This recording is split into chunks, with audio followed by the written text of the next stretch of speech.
Seguimos con más información y momento de darle la bienvenida al director de Factum, Eduardo Botinelli. ¿Cómo andas, Eduardo? ¿Qué tal? ¿Todo ¿Cómo bien? están? Muy bien. Hoy vamos a hablar sobre el plebiscito contra la reforma de la seguridad social, pero antes, Lu, tenemos información que compartir sobre el tema. Exactamente, porque el presidente del PIT-CNT, Marcelo Abdala, dijo que viene muy bien la recolección de firmas, datos que van a estar presentando en los próximos días. Hay una muy buena disposición de la gente a acompañar esta iniciativa del PIT-CNT, consistente en volver a establecer los 60 años como edad básica para jubilarse. Obviamente que si un trabajador individual decide trabajar más años tiene el derecho. En segundo lugar, establecer que la jubilación mínima sea por lo menos equivalente al salario mínimo nacional, que hoy está en 22.000 pesos y algo. Y en tercer lugar, eliminar el lucro financiero del régimen de seguridad social, porque la seguridad social es un derecho humano fundamental y provee formas de protección de la gente que no deberían estar sometidas al lucro. La gente viene acompañando bien este proceso. Nosotros vamos el 30 de enero a una reunión del secretariado del PIT-CNT. A principios de febrero va a haber mesa representativa nacional ampliada. Allí se le está pidiendo a la gente, digamos, que de las distintas filiales que traiga las firmas que tiene acumuladas, y seguramente en ese entorno se hará algún anuncio de cuántas firmas desarrollamos, ¿no?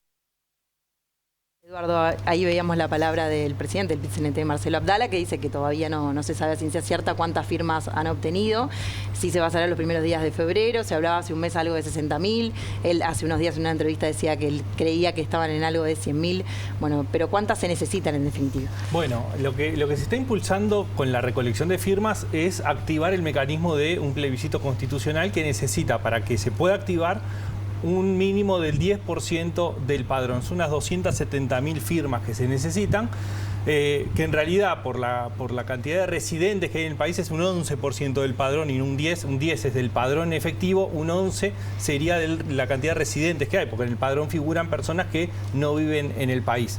Entonces, ese es lo que se está recolectando firmas, que como veían en el tape, lo que busca es activar un plebiscito constitucional que establezca la eliminación de las AFAPs, el mínimo de edad de jubilación a los 60 años, y establecer un mínimo para las jubilaciones que está equiparado al salario mínimo nacional.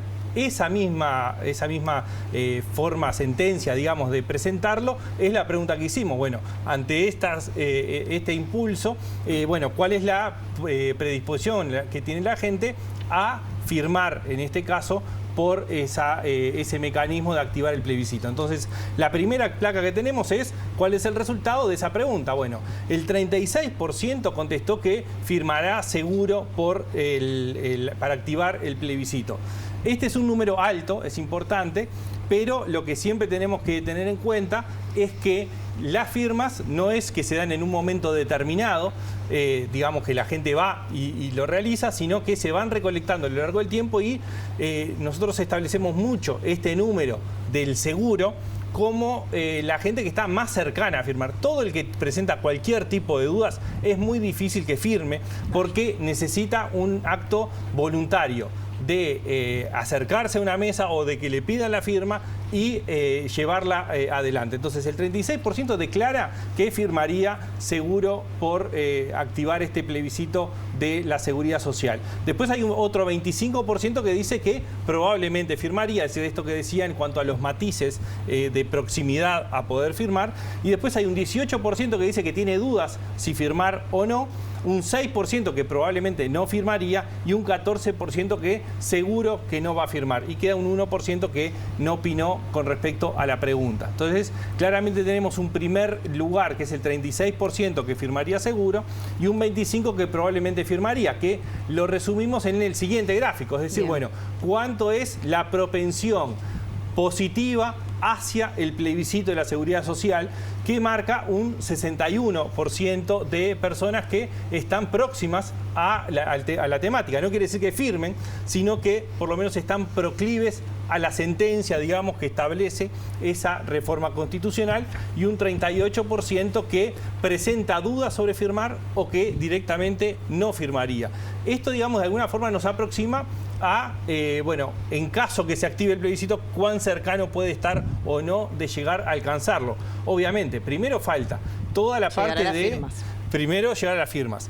Después va a empezar la discusión política, que de alguna forma empezó, pero hasta que no están las firmas no se activa efectivamente la posición frente a un plebiscito, sino que se da después que se alcanzan las firmas. Y ahí empiezan a alinearse un poco más las posiciones.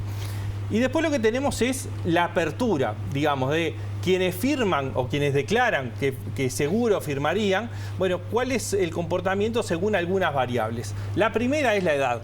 Y lo interesante acá, la semana pasada estuvimos viendo el plebiscito sobre la deuda justa, que había unas diferencias por edad importantes. Acá la novedad es que no hay diferencias por edades, es decir, 36% de los menores de 33 años, 34% de los que tienen entre 34 y 48 años, 37% de las otras dos categorías de edad. Es decir, no hay diferencias significativas por edad en la propensión a firmar.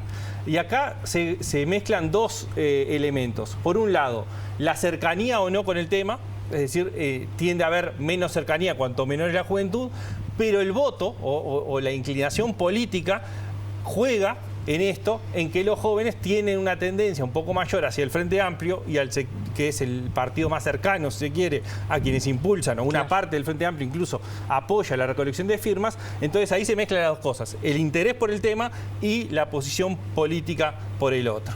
¿Y se puede llegar a discriminar por clase social? Sí, tenemos el siguiente gráfico que muestra por clases sociales y vemos algo similar a lo que vimos también en el caso de el plebiscito por la deuda justa, que es que las clases medias, altas y altas son las menos proclives a firmar por el plebiscito, tanto en el anterior de deuda justa como en este de la seguridad social.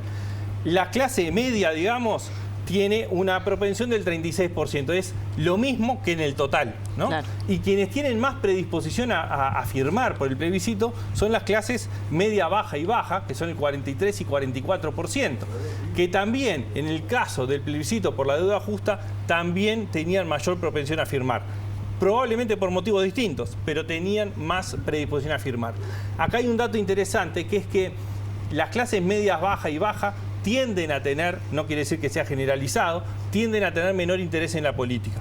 Entonces, efectivizar la firma es más difícil cuando menos es el interés en la política. Es decir, tiene que haber una proximidad, un músculo militante, digamos, para recoger la firma mayor en los sectores que son más proclives a firmar. Y esto es un desafío para quienes recolectan las firmas, ¿no? Y el último gráfico que tenemos lo que nos muestra es cuál es la predisposición a firmar según la inclinación política actual, es decir, según qué votarían. Y acá tenemos un dato interesante en que de los votantes del Frente Amplio, el 43% declara que tiene predisposición a firmar seguro. Pero lo que llama la atención es que dentro de los votantes de los partidos de la coalición, que ninguno apoya la recolección de firmas, el 30% declara predisposición a firmar. Es decir, acá, si bien hay un tema político partidario que está de alguna forma incidiendo en esa predisposición, lo que se pone en consideración de la posible reforma constitucional impulsada a través del plebiscito despierta también cierto grado de apoyo de votantes de partidos que no están apoyando la reforma constitucional. Bueno, así que vamos a ver qué sucede también con esto que decíamos, cuando se conozcan en febrero, como decía Marcelo Abdala, el presidente del PIT-CNT. No, sin dudas, esto es lo que se recolectó, digamos, sobre el cierre del año pasado, fines de noviembre.